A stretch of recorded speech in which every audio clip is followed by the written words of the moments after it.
Labdien! Šī video virtuve un mani sauc Žana. Šodien pagatavošu ļoti vienkārši salātus, bet garšīgs. Tomātu salāti sinepju mērcēm. Vajadzēs tomāti, olīvas, lociņi, olīveļa, dižons, sineps, brūnais cukurs un vīna etiķis. Tomātus sagriežu ripiņās, salieku šīvja.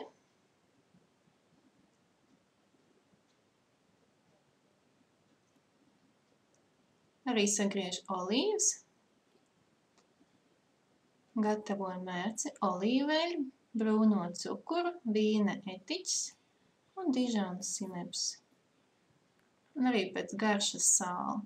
Visu samaisu.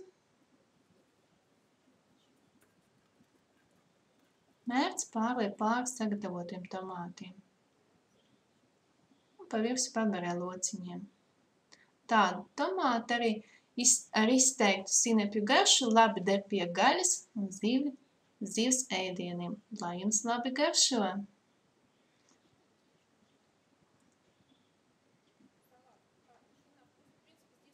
Liekam pirkstiņus uz augšu, balsojam, lai jums veicās!